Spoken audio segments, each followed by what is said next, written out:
O Testamento já foi destruído. Mateus capítulo 24, nós começamos a semana passada. Então por isso é bom você vir, né, toda semana na reunião da igreja, porque você pode acompanhar o estudo bíblico e às vezes compreender as passagens mais difíceis da Bíblia. Mas Mateus 24, versículos 1 a 35, fala em geral da destruição de Israel. Lembre-se, o templo de Jerusalém foi ampliado por Herodes o Grande, e ainda no tempo de Jesus aquele grande templo passava por reformas. E quando saíram os discípulos do complexo do templo, os discípulos estavam talvez admirados com as pedras que pesavam toneladas, que compunha aquele grande complexo do templo e seus anexos. E olhando a imponência e magnificência daquela construção, eles pensavam talvez que seria uma edificação indestrutível. Então Jesus declarou naquele momento que os apóstolos estavam mostrando para ele as grandes construções do templo e seus anexos, que o templo seria completamente destruído, nada sobraria mesmo. E quando os discípulos ouviram isso, certamente eles associaram o evento da destruição do templo com o fim do mundo, porque jamais, como bons judeus, eles poderiam imaginar um mundo sem o templo de Deus e o povo judaico. Então Mateus 24 e 25 é uma grande seção do ensino de Jesus que fala sobre dois temas: a destruição de Israel e o fim do mundo, né? Agora, de modo geral, Jesus vai mostrar que o templo seria destruído primeiro e o fim do mundo viria muito tempo depois, né? Agora nós já falamos que nós vamos abordar esse assunto por partes. Então hoje nós abordaremos ainda, primeiramente, a destruição de Israel, né? E a continuação do plano de Deus através da igreja. Amém? Amém. Não é porque Israel foi destruído que o plano de Deus parou em Israel. Não, Deus tinha um plano muito maior. E aqui hoje se vê a igreja. Amém? Amém? Então o estudo e mensagem, como eu falei na aula passada, tem dois objetivos. Um deles é esclarecer os pontos deste trecho das Escrituras que não se relacionam com o fim do mundo, né? Para nós evitarmos ensinos deturpados, né, que existem nas igrejas evangélicas, né? Como nós não somos evangélicos, então não podemos aderir aos ensinos deturpados que o movimento religioso evangélico tem. E também nos alertar sobre a nossa condição de vida como discípulos de Cristo em cada época e em todo lugar. E isso nós já vimos praticamente na semana passada, quando nós estudamos os versículos 1 até o 14, não é isso? Então nos versículos 1 a 3 nós vimos a contextualização da passagem. Mateus 24, versículos 1 a 3. Nós vimos, né, que Jesus foi arguido pelos seus discípulos para dar explicações sobre quando sucederiam aquelas coisas e que sinal haveria da vinda dele e da consumação do século. Ao invés de responder diretamente essa questão, Jesus, nos versículos 4 a 14, ele mostrou, na verdade, qual seria a condição dos seus discípulos, né, antes e depois da queda de Jerusalém. Amém? Então é isso que nós temos nos versículos 4 a 14, né? A condição dos discípulos no mundo, né, que vai sofrendo, né, calamidades, guerras, rumores, falsos profetas, mas os discípulos têm que continuar perseverando até o fim e pregando o Evangelho. Amém? Porque quando o fim chegar, o que os discípulos de Cristo estarão fazendo? Pregando o Evangelho. Amém? Então, a pregação do Evangelho não é uma condicional para Jesus vir, mas é o que os discípulos fazem enquanto aguardam a sua vinda. Amém? Jesus então viu que antes do fim ele alcançaria o sucesso, pois o seu Evangelho do reino seria pregado ao mundo inteiro para testemunha a todas as nações, como de fato foi no primeiro século e tem sido até hoje. Amém? Então nós vamos começar nos versículos 15 a 35 hoje. Mateus 24, 15 a 35. Vamos entender essa parte das Escrituras, né? Mateus 24, 15 a 35 vai falar precisamente da queda de Jerusalém em 70 depois de Cristo. É uma profecia a ser entendida por nós. E também logo o que aconteceria depois, né? Não aconteceria o fim do mundo logo depois da queda de Jerusalém.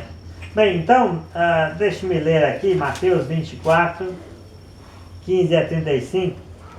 E você pode prestar atenção na sua passagem e talvez tirar alguma dúvida se eu não souber esclarecer direito. Mas diz aqui, versículo 15: quando, pois, virdes o abominável da desolação de que falou o profeta Daniel no lugar santo, quem lê entende. Então os que estiverem na Judéia fujam para os montes. Quem estiver sobre o eirado não desça a tirar de casa alguma coisa. E quem estiver no campo não volte atrás para buscar a sua capa. Ai das que estiverem grávidas e das que amamentarem naqueles dias. Orai para que a vossa fuga não se dê no inverno nem no sábado, porque nesse tempo haverá grande tribulação, como desde o princípio do mundo até agora não tem havido e nem haverá jamais. Não tivessem aqueles dias sido abreviados, ninguém seria salvo, mas por causa dos escolhidos, tais dias serão abreviados. Então, se alguém vos disser, eis aqui o Cristo, ou ei-lo ali, não acrediteis, porque surgirão falsos cristos e falsos profetas, operando grandes sinais e prodígios para enganar, se possível, os próprios eleitos. Vede que vou-lo tenho predito. Portanto, se vos disserem, eis que ele está no deserto, não saiais, ou ei-lo no interior da casa, não acrediteis, porque assim como o relâmpago sai do oriente e se mostra no ocidente, até no ocidente, assim há de ser a vinda do Filho do Homem. Onde estiver o cadáver, aí se ajuntarão os abutres. Logo em seguida, a tribulação daqueles dias, o sol escurecerá, a lua não dará sua claridade, e as estrelas cairão do firmamento, e os poderes do céu serão abalados. Então aparecerá no céu o sinal do Filho do Homem. Todos os povos da terra se lamentarão e verão o Filho do Homem vindo sobre as nuvens do céu, com poder e muita glória. E ele enviará os seus anjos com grande clangor de trombeta, os quais reunirão os seus escolhidos dos quatro ventos e de uma a outra extremidade dos céus. Aprendei, pois, a parábola da figueira. Quando já os seus ramos se renovam e as folhas brotam, sabeis que está próximo o verão. Assim também vós, quando virdes todas estas coisas, sabeis que está próximo às portas. Em verdade vos digo que não passará esta geração sem que tudo isto aconteça.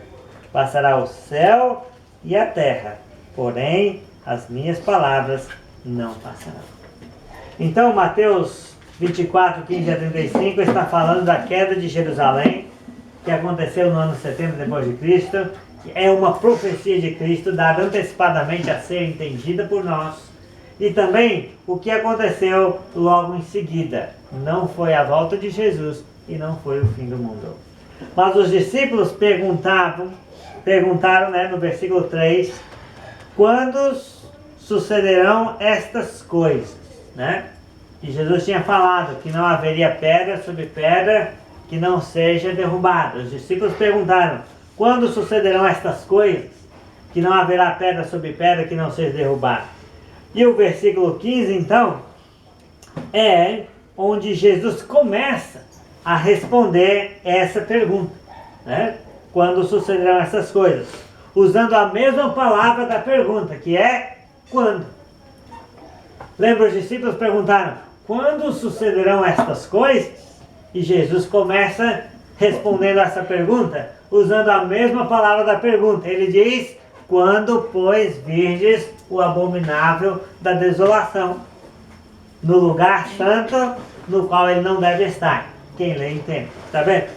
Então, o abominável da desolação, ou a abominação desoladora, significa a profanação do lugar sagrado. O que era sagrado? Tanto o templo quanto a cidade de Jerusalém era considerado sagrado, né? Então, quando houve a revolta dos judeus contra os romanos, os zelotes, né, aqueles guerrilheiros de Israel do primeiro século, eles começaram a assaltar, a assassinar e usar o templo como uma fortaleza de guerra. E os romanos tiveram, então, por causa disso, que sitiar a cidade com seus exércitos. Está vendo? Então isso era a abominação desoladora, o cúmulo, né, da profanação do templo e da cidade sagrada. Tá? Então, agora diz assim, de que falou o profeta Daniel. Quem lê, entenda, né? Então significa que a destruição da cidade de Jerusalém, no ano 70 depois de Cristo, cumpria o quê? Cumpria a profecia das 70 semanas que haviam sido determinadas sobre o povo de Israel. Cumpria-se. Era o final. Era a última semana das 70 semanas que estavam determinadas sobre o povo de Israel, preditas ao profeta Daniel. Então Jesus dá instruções para os seus discípulos que estivessem aonde? Na Judeia. Claro, porque Jerusalém ia cair, mas a Judeia estava em volta daquilo, a Judeia estava envolvida no conflito. Então, note bem que Jesus está falando de uma calamidade localizada. Aonde? Na Judeia. Em Jerusalém, na Judeia. Então Jesus dá instruções para os seus discípulos que estivessem na Judeia quando isso acontecesse, né? Então este versículo contextualiza geograficamente a profecia. Então não tem como você errar a interpretação, né? Este versículo contextualiza geograficamente a profecia de Cristo, não deixando confundir com eventos mundiais, certo? Com eventos mundiais. Então os cristãos avisados, eles iriam fazer o quê? Fugir, né, da cidade, né? E foi o que aconteceu, né? Os cristãos avisados fugiram para a cidade de Pela, saíram da Judéia, foram para a cidade de Pela, do outro lado do rio Jordão, na Transjordânia. Eles obedeceram os versículos 16 a 18. E as mulheres grávidas sofreriam, né, naquele período de guerra e desolação da cidade. As mulheres grávidas sofreriam tanto quanto as lactantes, pois a fome assolaria a cidade de tal forma que elas não teriam como amamentar os seus filhos. E José, o historiador judeu, relata que no cerco de Jerusalém houve mulheres que comeram seus próprios filhos para não morrerem de fome. Então, poderia haver dificuldades para fugirem no inverno devido às baixíssimas temperaturas do deserto, e também dificuldades para os cristãos fugirem no sábado devido a possíveis impedimentos por parte dos outros judeus, ou os portões da cidade estarem fechadas, ou eles não quererem andar muito por reverência ao sábado, mas a oração podia ajudar. Amém? Amém. Jesus declarou que as tribulações experimentadas nos 4 anos de cerco, porque Jerusalém cai no ano 70 depois de Cristo, mas as revoltas judaicas começam no ano 66, né? Então, Jesus declarou que as tribulações experimentadas naqueles 4 anos de cerco seriam extremas, como jamais vista em lugar nenhum, como de fato foi. Essa maneira de comunicar pode ter um sentido hiperbólico, porém se refere às tribulações do povo judaico, amém? E não às tribulações mundiais. A grande tribulação aqui deste versículo nada tem a ver com o princípio das dores da sessão anterior de 4 a 14. São coisas diferentes. Mas esse, só sem querer te interrompendo, e nem haverá jamais quer dizer que igual foi lá, não teria novamente. Sim, sim. É uma maneira hiperbólica de falar da profecia. Quem iria passar por aquilo, quem iria ver aquilo, jamais iria ter notícia de um acontecimento como aquele. Né? Então, só restaram vidas daquele cerco sobre Jerusalém, sobre a Judéia, sobre os judeus, o povo judaico, por causa de quem? Dos eleitos. Os eleitos são os cristãos, são as pessoas salvas. Por quê? Porque 4 anos depois de iniciada a revolta, o general Tito consegue romper o bloqueio e ele se impressionou do modo como ele encontrou os habitantes da cidade, a maioria em estado cadavérico, né? Deus ouviu a intercessão dos cristãos? É possível, pode ser esse o significado de por causa dos eleitos, aqueles dias foram abreviados. Os versículos 23 a 28 é uma advertência contra os falsos messias que surgiriam durante o cerco de Jerusalém, tanto dentro como fora da cidade, tanto querendo levar o povo para o deserto e organizar revoltas, quanto lá dentro da cidade querendo organizar tumultos, né? Então esses falsos profetas arrastariam os seus seguidores para a morte.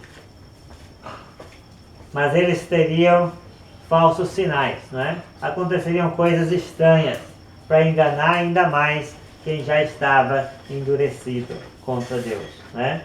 Então, mais difíceis de explicar, né? Seriam esses falsos sinais, né, que surgiriam. Coisas difíceis de explicar seriam utilizadas para enganar muitos. Até cristãos fiéis tinham que ficar atentos à profecia que Jesus estava predizendo antecipadamente, para a hora que acontecesse os falsos sinais, eles não fossem engabelados por aquilo e voltassem a seguir um Cristo falso. Amém? Amém. Porque Jesus não ia voltar no deserto. Jesus não ia voltar dentro de uma casa. Como é que Jesus iria voltar? Né? Para todo mundo ver, amém? Ninguém ia precisar chamar para mostrar Jesus, porque todo mundo ia ver. Então essa é a diferença. Mesmo que o falso profeta fizesse grandes sinais, mesmo que o falso Cristo fizesse uma coisa, né, mirabolante, ou dissesse alguma coisa que aconteceu, então Jesus está dizendo, vede que eu tenho predito, vai acontecer, né? Mas a minha volta, ninguém vai precisar te chamar para entrar em nenhum lugar para me ver, porque todos vão ver, né? Então quando essa grande tribulação ocorresse, Jesus não estaria mais neste mundo, amém? É uma coisa que fica claro quando você lê esta passagem. Tudo está ocorrendo, mas Jesus está aqui na terra? Não, Jesus não está aqui na terra. Jesus já subiu, já está no céu, já está no seu reino de glória, né? E as tribulações estão acontecendo aqui. Então, quando essa grande tribulação ocorrer, Jesus não estaria mais neste mundo, mas os falsos cristos e os falsos profetas aos montes estariam para iludir, enganar e endurecer os judeus. A sua segunda vinda seria pública e não privada, como os falsos mestres. Amém? No versículo 24, 27 isso fica claro. O versículo 28 é um provérbio não muito fácil de entender aqui, né? Onde estiver o cadáver, aí se ajuntarão os abutres. O versículo 28 é um provérbio não muito fácil de entender no contexto, né? Por quê? Porque o provérbio pode se referir tanto à vinda de Jesus quanto à destruição que iria ocorrer, né? Então, no contexto, ele pode se referir à vinda de Cristo ou ao juízo iminente sobre Jerusalém, né? Caso seja a segunda vinda, né, significa que não restaria dúvida quanto à aparição do Senhor. Amém? Amém. Né?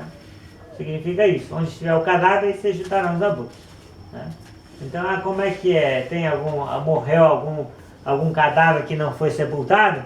A gente sabe. É só olhar para o céu e vai ver os abutres, né? Então, pode ser uma referência à segunda vinda, dizendo que quando Jesus voltar, não haveria, né, dúvida quanto à aparição do Senhor. Se este provérbio, né, aonde estiver o cadáver, aí se ajuntarão os abutres, se referir à queda de Jerusalém, né, então o cadáver é Jerusalém, é o Israel, tá? Como um cadáver insepulto, né, os abutres ajuntando-se podiam significar o saque, o despojo e a destruição consumada pelos romanos sobre o povo judaico e Jerusalém, tá? A minha tendência é acreditar que tenha mais nesse sentido, ok?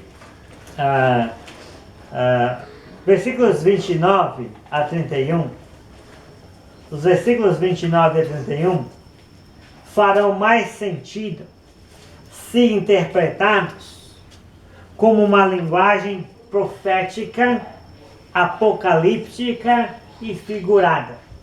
Ou seja, o trecho paralelo, lá em Marcos 13, 24, diz assim: mas naqueles dias, após a referida tribulação. Note bem que ainda não está falando do dia, porque quando se fala da vinda literal de Cristo para julgar o mundo e a consumação do século, se fala de quê? De um dia. Um dia. Amém? Isso vai acontecer num dia. Tá? Então aqui os versículos 29 a 31 não estão falando de um dia, mas dos dias posteriores, né, à tribulação que aconteceria em Jerusalém. Tá? Então fará mais sentido interpretar os versículos 29 e 31 como linguagem profética, apocalíptica e figurada. Tá? Então, mas naqueles dias após a referida tribulação, né? E Mateus diz assim, logo em seguida, né, a tribulação daqueles dias. Note bem, ainda está falando de coisas aqui na terra, amém?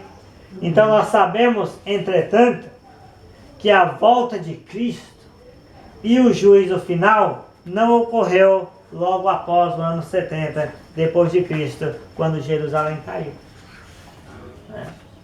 Então, o que significa os versículos 29 a 31 em linguagem profética, apocalíptica e figurada? É essa pergunta. O que ocorreu então? Ocorreu a expansão da igreja. Esta é uma passagem que melhor se classifica como se tratando da expansão da igreja. O que ocorreu então? A expansão da igreja se esparramando pelo mundo gentil. Amém? Amém. Então logo o trecho descreve em linguagem simbólica o fim de toda a dispensação mosaica realçada pelo templo e pelo judaísmo existente até aquele momento. Quando fala assim, logo em seguida a tribulação daqueles dias, o que acontece mesmo? O sol se escurecerá, a lua não dará sua claridade, as estrelas cairão no firmamento, os poderes do céu serão abalados. Então, o sol, a lua e as estrelas e os poderes dos céus significa o quê? Significa que o mundo judaico acabou. Né? Aquilo em que o povo confiava, o templo, a cidade, os rituais, o sacrifício, tudo foi desfeito. Quando você fica em completa escuridão, como é que a gente fica? Procurando a luz, né? Procura o fósforo lá, procura a vela, acende alguma coisa, porque a gente não sabe o que vai acontecer. Quando Jerusalém foi destruída, muita gente ficou sem chão, não sabia mais a quem recorrer, o que ia acontecer dali para frente, como é que eles iam viver a vida. O que Deus ia fazer se não tinha mais o templo e o judaísmo e a religião judaica e o povo de Israel fora dizimado? Então esse trecho descreve em linguagem simbólica o fim de toda a dispensação mosaica, realçada, né, pelo templo e o judaísmo até aquele momento existente. Né? Então a passagem está mostrando que o nome de Cristo começou a ser exaltado e temido sobremaneira, porque veio o juízo evidente sobre Jerusalém. Amém? Amém. Note bem que né, o que aparece no céu? O sinal do Filho do Homem. Né? E ele veio em juízo com poder e glória. Os povos agora podem temer ele porque ele julgou Jerusalém. Né? Deu tempo para que se arrependesse, mas a profecia dele foi completamente cumprida. E por fim, os mensageiros, né, dele, os apóstolos e os profetas, proclamaram o evangelho pelo mundo afora. Né? Como chamado de Deus, eles reuniram as pessoas. Né? Então, os escolhidos de todas as partes do mundo, né, foi chamado pelo Evangelho. Isso aconteceu, né, na grande comissão. Tá? Então o trecho, aqui de versículos 29 a 31, é uma resposta ao que ocorreria após o declínio de Israel como povo de Deus. Lembra que eu falei para você que o judeu associava a destruição do templo com o final do mundo? Porque para eles destruir o templo e destruir a nação de Israel, então não tem mais nada. Mas tem sim. Tem agora o sinal do Filho do Homem. É ele quem ilumina as nações. É ele que veio, né, proclamando o seu evangelho com grande clangor de trombeta. E usando os seus anjos, quer dizer, os seus mensageiros, para reunir os escolhidos dele, cristãos de todas as partes do mundo, no seu reino, que é a igreja. Tá? Então os escolhidos de todas as partes do mundo, né, são os cristãos. E isso aconteceu na grande comissão. Né? O trecho é uma resposta ao que ocorreria após o declínio de Israel como povo de Deus. Né? Deus reúne um novo povo. De onde? De todas as partes do mundo. Amém? Na igreja dele. Então esses versículos 29 e 31 é uma linguagem apocalíptica, profética, figurada, dizendo que o sol, né, judaico se apagou, mas brilhou o quê? O sinal do Filho do Homem. Ele foi exaltado.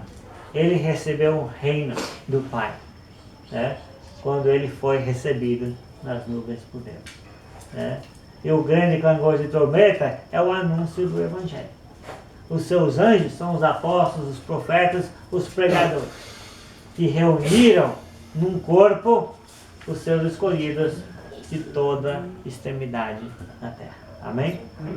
Então, lembra que os versículos 32 a 35 são a conclusão do discurso profético sobre a queda de Jerusalém. Os discípulos deviam prestar atenção nos sinais. Lembra? Antes de Jerusalém cair, muitos judeus estariam vivendo uma nova vida em Cristo. É uma coisa interessante quando Jesus fala qual parábola? A parábola do que mesmo? Da figueira, não é? Lembra que figueira geralmente representa o povo de Deus?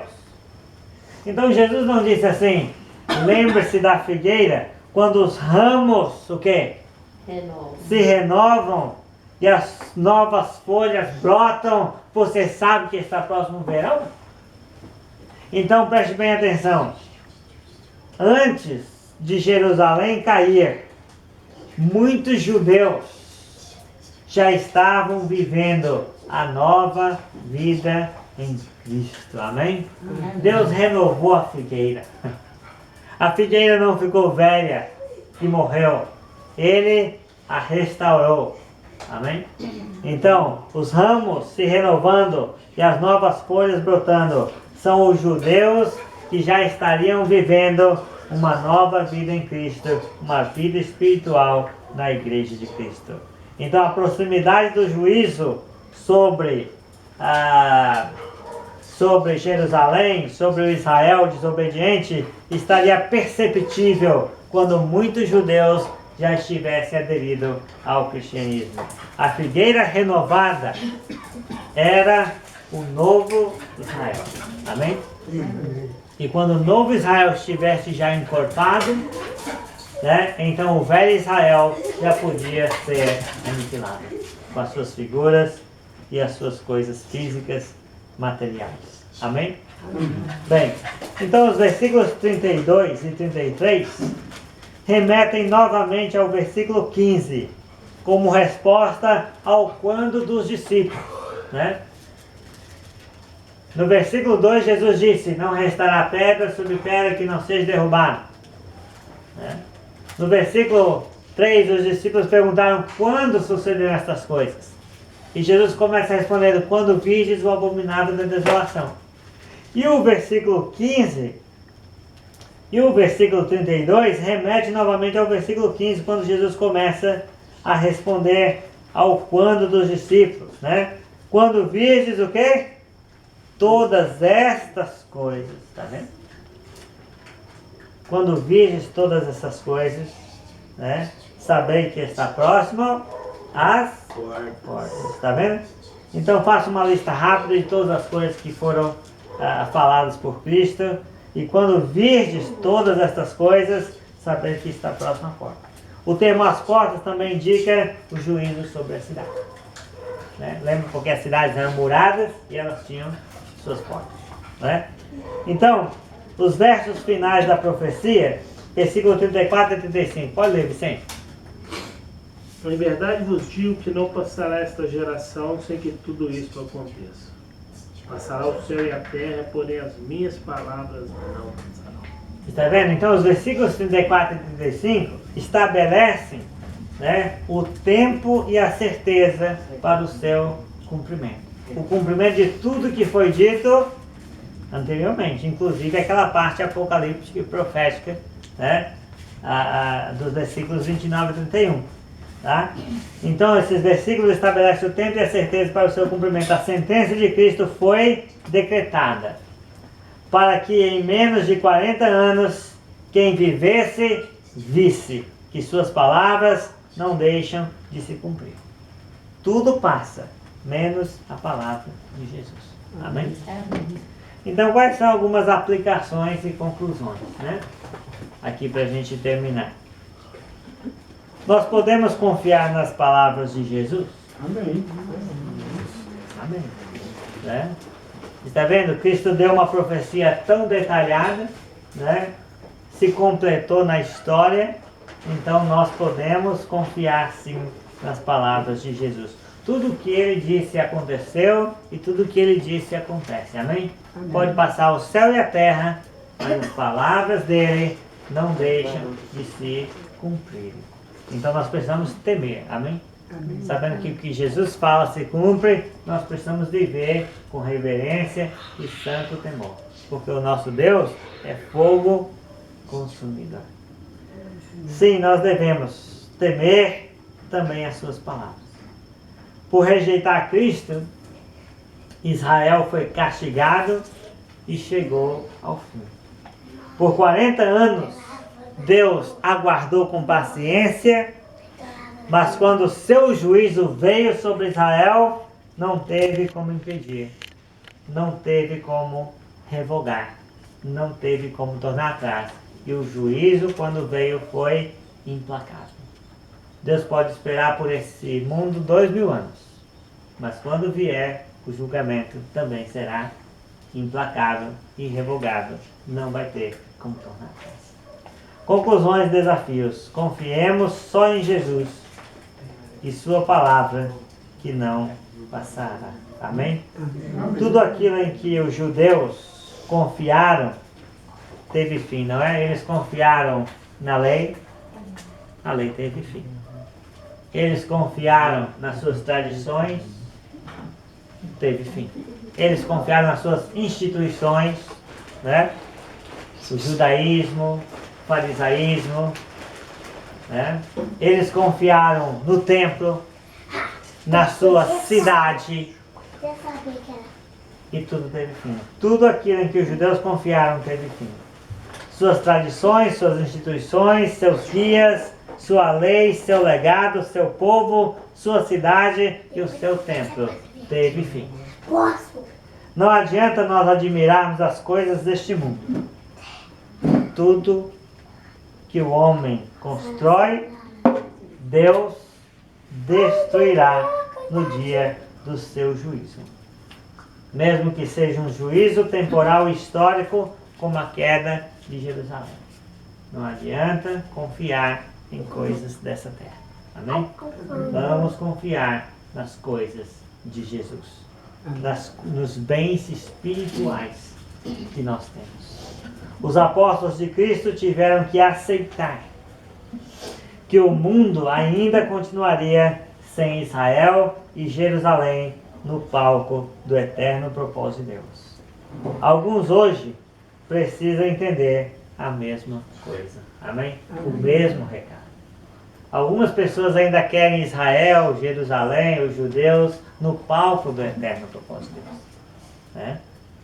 Mas os apóstolos de Cristo, eles tiveram que aceitar que o mundo continuaria sem Israel no centro do plano de Deus. Né? Então muitos hoje precisam entender o mesmo recado. E para finalizar, evite crer em ensinos deturpados. O fim de Israel e o fim do mundo são eventos separados. Entre os dois eventos, a igreja se apresenta como o eterno propósito de Deus. Que nós estejamos sempre em alerta.